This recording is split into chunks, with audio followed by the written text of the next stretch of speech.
Hello students, स्वागत है आपका आपके अपने YouTube channel physics by UP हिंदीमान में।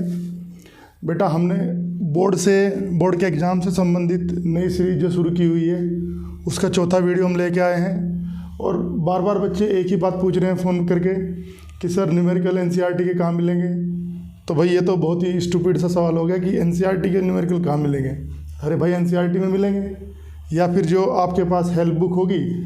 एनसीईआरटी के जितने भी न्यूमेरिकल्स हैं, जो हेल्प बुक आपकी मिली हुई है, आपने ली हुई है हेल्प बुक, चाहे वो कुमार मित्तल हो, चाहे वो चित्रा की हेल्प बुक हो, चाहे अवतार की हो, कोई भी हेल्प बुक आपके पास है तो उसमें सारे जो एनसीईआरटी न्यूमेरिकल्स हैं वो उदाहरण करके दे रखे हैं। मतलब एनसीईआरटी के सभी न्यूमेरिकल्स को सोल्व करके एज एन एग्जाम्पल दिया हुआ है। इसके अलावा आप जो है ऑनलाइन भी जो एनसीईआरटी का ऐप है उसको डाउनलोड करके और चैप्टर वाइज उसके न्यूमेरिकल्स और एग्जाम्पल देख सकते हैं। चलिए खैर, अब आगे बढ़ते हैं। हमारी चौथी वीडियो है विद्युत धारिता के ऊपर आधारित है ये। तो विद्युत धारिता में जो लघु उत्तरीय प्रश्न बनते हैं, एक बात आपको बता दूं, विद्युत धारिता और विद्युत विभव एक ही चैप्टर दिया हुआ है एनसीईआरटी में। मैं आपको अलग अलग बता रहा हूँ, लेकिन ये सिंगल चैप्टर है क्योंकि वीडियो बहुत बड़ी हो जाती है, इसलिए हम दो पार्ट में तोड़ के इसको बता रहे हैं। तो इसमें जो समविभव पृष्ठ है उसका एक क्वेश्चन, समविभव पृष्ठ, ये जो प्रश्न है समविभव पृष्ठ की परिभाषा और भाई इसके गुण, ये प्रश्न इसमें आ जाता है। ये क्वेश्चन जो है कभी कभी 2 अंक में आ जाता है, कभी कभी 3 अंक में भी आ जाता है। मतलब अगर केवल परिभाषा पूछेगा तो 2 अंक और भाई गुण भी पूछ लेगा तो 3 अंक। इसके बाद विद्युत धारिता, विद्युत धारिता जिसको हम स्मॉल सी से लिखते हैं, इसकी परिभाषा, अगर केवल परिभाषा पूछेगा तो 2 नंबर में, और भाई सूत्र, मात्रक, विमा, अगर मतलब पूरा इसमें पूछ लेगा ये, माफ़ कीजिएगा, केवल परिभाषा पूछेगा तो 1 नंबर में, और भाई इसकी सूत्र, परिभाषा, सूत्र इसका पूछ लेगा, मात्रक पूछ लेगा, विमा पूछ लेगा। तो अगर ये सब कुछ ये एक ही साथ पूछ ले या कोई 2-3 बातें इनमें से पूछ ले तो वो 3 नंबर में ये क्वेश्चन आपका बन जाता है। तो लघु उत्तरीय प्रश्न और विस्तृत उत्तरीय प्रश्न पढ़ने से यही फ़ायदा है कि आपके छोटे प्रश्न साथ साथ तैयार होते जाते हैं। देखिएगा, आप मैं आपको भी समझाऊंगा कैसे तैयार होते हैं। इसका जो सूत्र होता है वो होता है C=Q/V। बेटा, इस सूत्र पे आप अगर बुक खोल के देखेंगे, एनसीईआरटी या कोई भी बुक आप खोल के देखेंगे तो जो आंकिक प्रश्न है भर भर के आए हुए हैं, 2 नंबर में भी और 3 नंबर में भी। आप देख सकते हैं बुक खोल के, मैं दावा करता हूँ इस चीज़ का कि इस पर आपको बहुत से क्वेश्चन देखने को वहाँ पे मिलेंगे। तो देखो, ये फ़ायदा है, अगर हम ये पूरा पढ़ते हैं तो ये कितने तरह टाइप के क्वेश्चन, कितने कॉम्बिनेशन बन सकते हैं। बच्चे बहुत परेशान हो जाते हैं देख के कि सर ये तो अलग अलग आते रहते हैं हर साल। अरे भाई, तुम मेन टॉपिक पढ़ो, उस टॉपिक को डीपली पढ़ो। जैसे विद्युत धारिता, अगर तुम इसको ढंग से पढ़ लोगे, इसके बारे में ये 4 पॉइंट पढ़ लोगे, परिभाषा, सूत्र, मात्रक और विमा, अपने आप तुम्हारे कई सारे कॉम्बिनेशन क्वेश्चन के तैयार हो जाएंगे। इसके बाद विद्युत धारिता के बाद में इसमें आता है कि भाई संधारित्र क्या होता है।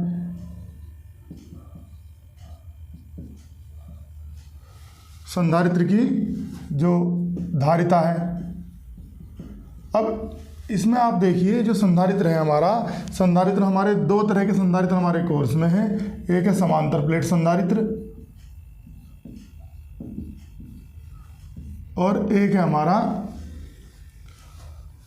समांतर प्लेट संधारित्र हो गया, दूसरा हो गया हमारा गोलीय संधारित्र। इनमें से जो ज़्यादातर आता है वो ये है, ये बहुत ही कम आता है, बहुत ही इसकी लेस प्रोबेबिलिटी रहती है आने की। लेकिन जो समांतर प्लेट संधारित्र है ये बहुत आता है। समांतर प्लेट संधारित्र में भी 2 केस हैं कि प्लेटों के बीच में या तो वायु और निर्वात भरा हो, मतलब कुछ भी ना हो, निर्वात हो, या प्लेटों के बीच कोई माध्यम भरा हो। अब इसको ध्यान से देखते हैं कि इस पे किस किस तरह के क्वेश्चन बनते हैं। समांतर प्लेट संधारित्र जो है मेन हमारा यही हो गया इसमें, समांतर प्लेट संधारित्र, क्योंकि इसमें मैंने क्या कहा है कि इसके आने की पॉसिबिलिटी बहुत कम रहती है, तो जिन बच्चों के पास समय कम हो वो इसको स्किप कर सकते हैं। समांतर प्लेट संधारित्र में जो धारिता का सूत्र है समांतर प्लेट संधारित्र की धारिता का सूत्र वो ये होता है। इसका प्रूफ, और अगर बीच में माध्यम रखा हो, ये कौन से का है, जब बीच में वायु हो, माध्यम रखा हो, तो सूत्र होता है K एप्सिलॉन नोट A/D, इसका प्रूफ। तो अगर ये प्रूफ कराने के लिए पूछेगा तो 3 नंबर में ये आ जाएगा। लघु उत्तरीय प्रश्न में जो आपका दूसरा टाइप है 3 नंबर, उसमें आता है ये मोस्टली। समांतर प्लेट संधारित्र की धारिता का सूत्र सिद्ध करो। इसके बाद में इसमें अगर आगे बढ़े, हालांकि इससे पहले टॉपिक है वो मैं बताता हूँ आपको कि गोलीय चालक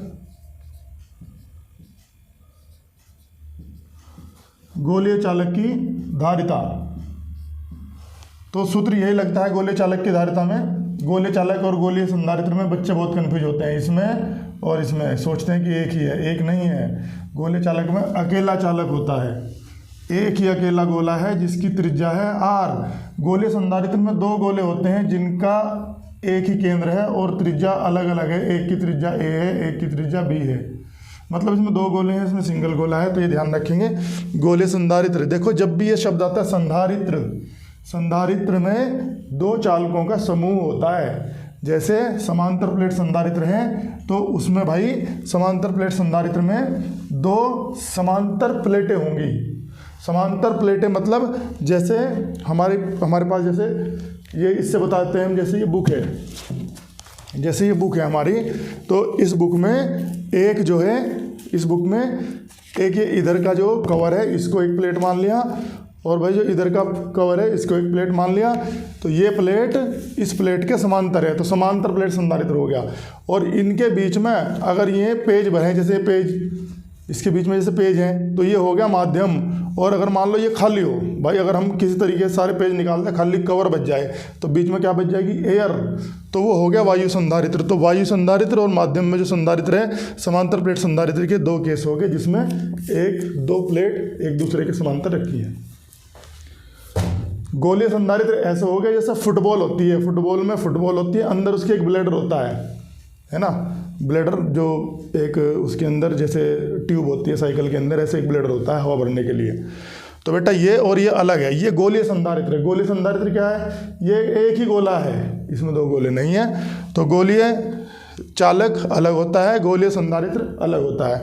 तो गोलीय चालक की धारिता का सूत्र ये सेम सूत्र होता है, C = Q/V, ये हर जगह लगता है। और यहाँ पे गोलीय चालक के केस में ये आ जाता है 4πε0 × r। पूरे चैप्टर में जहाँ भी तुम देखोगे, जहाँ जहाँ वायु संधारित्र होगा वहाँ ε0 आएगा, और जहाँ जहाँ वायु के बजाय कोई माध्यम हो जाएगा तो साथ में K और लग जाएगा। बस ये फ़र्क हमेशा, ये जो चैप्टर हमारे चल रहे हैं, ये जो पहली यूनिट है हमारी, सब चैप्टर में ये फ़र्क है कि अगर वायु की बात हुई है तो ε0, माध्यम की बात हुई है तो K/ε0। चलिए खैर, तो ये सूत्र का प्रूफ भाई इसमें जो है, अगर इस सूत्र का प्रूफ आता है तो ये प्रूफ जो है हमारा 3 नंबर में आने की पॉसिबिलिटी रहती है। और तुम्हें ये बता दूं मैं कि इस सूत्र को ऐसे भी लिखा जाता है, ठीक है। और इस पे न्यूमेरिकल भी आ जाते हैं, इस पे न्यूमेरिकल बन जाते हैं, इस पे, इस वाले फॉर्मूले पे सिंपल न्यूमेरिकल होते हैं। त्रिज्या दे के रखता है, अपॉन 9 × 10⁹ करेंगे, अपने आप हल हो जाएगा, बहुत सिंपल पड़ता है। तो ये हो गया। और आपको बात देखो, आपको इसमें जो है आश्चर्य होगा कि ये प्रश्न एक बार 5 नंबर में आया हुआ है। गोलीय चालक की धारिता, उसका सूत्र प्रूफ करना। इसका प्रूफ तुम जाके देखोगे, मेरे चैनल पे पड़ा हुआ है भाई साहब, 5 लाइन का प्रूफ है चित्र के अलावा, और 5 नंबर में आया हुआ है। अब तुम सोचोगे पेपर जब बनाते हैं लोग तो कभी कभी कुछ दयालु प्रवृत्ति के इंसान पेपर बनाने बैठ जाते हैं तो वो दया कर देते हैं, तो ये जो 3 नंबर के क्वेश्चन है इन्हें 5 नंबर में देते हैं। तो भाई तुम्हारी किस्मत है कि क्या तुम्हें मिल जाए। अब इसमें जो है गोले चालक की धारिता में सूत्र और इसका प्रूफ करने के लिए कहा गया है, और ये 5 नंबर में आया हुआ है। बस उसमें फ़र्क मैं बताता हूँ क्या है कि ये 3 नंबर में जब आता है तो क्या फ़र्क होता है, 5 नंबर में आता है तो क्या फ़र्क होता है। तो जो हम बताते आते हैं तुम्हें कि साथ में इसमें एक छोटा सा आंकिक प्रश्न चिपका देता है, और एक बार उसने क्या करा कि ये पूरा पूछ लिया गोले चालक क्या है, गोले चालक की धारिता का क्या सूत्र है, क्या परिभाषा है, और क्या किया भाई, फिर कह दिया कि सूत्र को प्रूफ करो और साथ ही साथ ये भी बताओ कि माध्यम में रखने पर धारिता पर क्या फ़र्क पड़ेगा। तो क्या फ़र्क पड़ना है, माध्यम में रखेंगे तो धारिता के सूत्र में साथ में के लग जाएगा, जहाँ एप्सिलॉन नॉट है तो ये सूत्र हमारा ऐसे आ जाएगा, ये आ जाएगा हमारा सूत्र 4 पाई एप्सिलॉन नॉट के इंटू, और भाई क्या फ़र्क पड़ेगा, तुम इसको जो है इससे डिवाइड करके देख लेना कि भाई सी डैश अपॉन सी डिवाइड करेंगे तो 4 pi epsilon not, 4 pi epsilon not cancel हो गया, ऊपर बचा के इंटू आर, नीचे बचा आर, तो यहाँ पे आर से कैंसिल हो, सॉरी आर भी कैंसिल हो गया, तो सिर्फ क्या बचेगा, के बचेगा, आर भी तो कैंसिल हो जाएगा। तो भाई क्या बचा यहाँ पे, C dash is equal to K C, और क्योंकि के इज ऑलवेज ग्रेटर देन 1 तो C dash is greater than C. तो भाई माध्यम की धारिता वायु में रखे संधारित्र वायु वाले चालक की धारिता से अधिक होती है। तो ये क्वेश्चन 5 नंबर में आया। देखो यही क्वेश्चन है, थोड़ा सा फेरबदल करके 5 नंबर में पूछा हुआ है किसी दयालु इंसान ने। इसके बाद ये क्वेश्चन मैंने बता दिया कि भाई दोनों तरह से आ जाता है, 5 नंबर में भी और 3 नंबर में भी। इसके बाद है कि किसी चालक को या किसी संधारित्र को आवेशित करने में उसमें जो ऊर्जा संचित होती है या जो उसका ऊर्जा घनत्व है, इनके सूत्र को प्रूफ करना अगर पूछ लेता है तो ये भी प्रश्न जो है, देखो ये प्रश्न भी 2 in 1 है बेटा। ये प्रश्न 5 नंबर में भी आता है और 3 नंबर में भी आ जाता है। तो ये जो सेम प्रश्न इधर लिखा है मैंने, ये वाला क्वेश्चन, ये सेम क्वेश्चन प्लस साथ में एक गिफ्ट मतलब आंकिक, एक छोटा सा आंकिक प्रश्न तुम्हें साथ में अगर जोड़ के दे दे तो ये 5 नंबर का क्वेश्चन तुम्हारा बन जाता। देखो ध्यान दो, आँख खोल के देखो कि ये क्वेश्चन 3 में भी है, यही क्वेश्चन 5 में भी है, तो एक ही क्वेश्चन तुम्हें डबल फ़ायदा दे रहा है। अब आगे बढ़ते हैं, आगे बढ़ गए तो भाई इसमें देख लेते हैं कि आगे क्या है इसमें जो हमें तैयार करना चाहिए। तो एक इसमें परावैद्युत ध्रुवण के नाम से है, थियोरेटिकल क्वेश्चन है, छोटा सा, ज़्यादा कुछ इसमें नहीं है। परावैद्युत ध्रुवण अगर ये अकेला पूछा जाता है तो 2 नंबर में, और भाई अगर परावैद्युत ध्रुवण के साथ में एक बार ऐसे भी किया हुआ है कि परावैद्युत ध्रुवण के साथ में एक और थ्योरी का क्वेश्चन यहाँ से दे दिया गया है, और जैसे परावैद्युत ध्रुवण के साथ में समांतर प्लेट संधारित्र की धारिता के सूत्र का प्रूफ ये दिया हुआ है।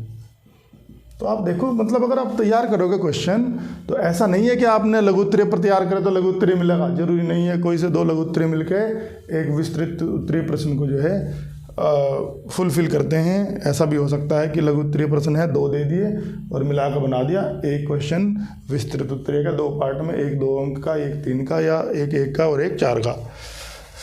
अब इसके बाद आते हैं यहाँ पे एक क्वेश्चन बनता है बेटा, समांतर प्लेट जो संधारित्र है हमारा, कौन सा, समांतर प्लेट संधारित्र की प्लेटों के बीच अगर हर जगह माध्यम ना हो, केवल आंशिक रूप से माध्यम भरा हो, ये प्रश्न भी दोनों तरीके से आता है। ये प्रश्न 5 अंक का भी आ सकता है और यही प्रश्न यहाँ पे 3 अंक का भी आ सकता है। अब बात करते हैं इसके आखिरी प्रश्न की, विस्तृत उत्तरीय में आखिरी प्रश्न। अब ये पहले जब से एनसीईआरटी सिलेबस लागू हुआ तब से तुम्हारे कोर्स में आया वन डे ग्राफ जनित्र, और ये प्रश्न जो है बेटा 2 बार अब तक परीक्षा में आ चुका है, 2018 और 2011 में। तो ये प्रश्न आने की भी पॉसिबिलिटी जो तुम्हारे लॉन्ग आंसर टाइप क्वेश्चन में रहती है। अब तुम अगर ध्यान से देखोगे ना तो तुम्हें चैप्टर को अगर एक बार ढंग से पढ़ लो तो तुम्हें समझ में आएगा कि भाई ये वाले क्वेश्चन और ये वाले क्वेश्चन लगभग कुछ क्वेश्चन कॉमन ही हो जाते हैं, थोड़ा बहुत फेरबदल करके। ये क्वेश्चन ऐसा अगर ये आएगा तो ये फुल क्वेश्चन में आएगा, ये शॉर्ट आंसर टाइप में नहीं आएगा, बड़ा क्वेश्चन है।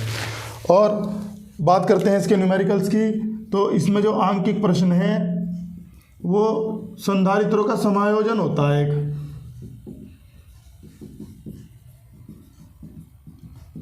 कौन कौन से क्रम में? एक तो श्रेणी में और एक समांतर में। हाँ, एक बात मैं तुम्हें बताना भूल गया, इसका जो समायोजन है श्रेणी क्रम में या समांतर क्रम में, अगर इनमें से कोई एक है तो वो भी कैसा क्वेश्चन है तुम्हारा, वो भी तुम्हारा शॉर्ट आंसर टाइप क्वेश्चन बन सकता है, 1-2 नंबर का या 3 नंबर का। चलो खैर, इस पर अगर आंकिक आता है तो इसमें से यही आता है मोस्टली, इनके समांतर या श्रेणी क्रम के संयोजन और उस पर आंकिक प्रश्न। और दूसरे जो आंकिक प्रश्न इसमें बनता है वो बनता है स्थितिज ऊर्जा, समांतर प्लेट संधारित्र की या किसी चालक में लिखा ना चालक या संधारित्र की जो है संचित ऊर्जा या संचित स्थितिज ऊर्जा। तो ये वाला जो क्वेश्चन है थ्योरी में तो आता ही है। इस पर न्यूमेरिकल तुम देखना, एनसीईआरटी में भर भर के न्यूमेरिकल मिलेंगे, बहुत से न्यूमेरिकल इस पे स्थितिज ऊर्जा पे, इसकी प्लेटों के बीच स्थितिज ऊर्जा के बहुत से क्वेश्चन मिलेंगे। सिंपल क्वेश्चन है भाई साहब, थोड़ा सा मेहनत करोगे आराम से क्वेश्चन इसके कर पाओगे। तो ये हमारा जो चैप्टर है विद्युत धारिता ये कंप्लीट हो जाता है। विद्युत धारिता में क्या आपको तैयार करना चाहिए, क्या होना चाहिए, कैसे तुम्हें तैयारी करनी है, एक प्रॉपर प्लानिंग करके कैसे तैयारी करनी है मैंने तुम्हें बताया है। तो बेटा परीक्षाओं में केवल ये जरूरी नहीं है तुम पढ़ के कितना गए हो, तुम उसको कैसे एक्सप्रेस कर रहे हो, तुम उस अपने पढ़े हुए को कैसे मैक्सिमाइज कर सकते हो, ये ज़रूरी है हमें समझना। तो ये हमारा वीडियो था, चौथा वीडियो। और इसके बाद में जो नेक्स्ट वीडियो है ये हमारी पहली यूनिट कंप्लीट हो गई यहाँ तक। और हाँ, एक चीज़ मैं आपको बता दूँ कि जो आंकिक प्रश्न हैं एनसीईआरटी के वो 2-2 चैप्टर में दे रखे हैं, तो उनको 2-2 चैप्टर के हिसाब से देखें आप। 2 चैप्टर पहले थ्योरी कंप्लीट करें, फिर उनके न्यूमेरिकल देखें, तो आसानी से तुम्हें मिल जाएंगे। कहीं अगर प्रॉब्लम आती है तो मुझे कमेंट बॉक्स में ज़रूर बताएं, मैं आपकी जितनी हो सकेगी उतनी मदद करूँगा, क्योंकि समय उतना नहीं है कि मैं हर चीज़ एक्सप्लेन उस तरीके से कर पाऊँ। लेकिन आप मेरे यूट्यूब चैनल पर जाके जो वीडियोज़ हैं उनको देख के और इसका फ़ायदा उठा सकते हो उन वीडियोज़ के, उनको समझने में। तो बेटा मिलते हैं नेक्स्ट वीडियो में, जो होगी हमारी यूनिट नंबर 2 और करंट इलेक्ट्रिसिटी, उसमें हम पढ़ेंगे। तो आज के लिए इतना ही है, धन्यवाद।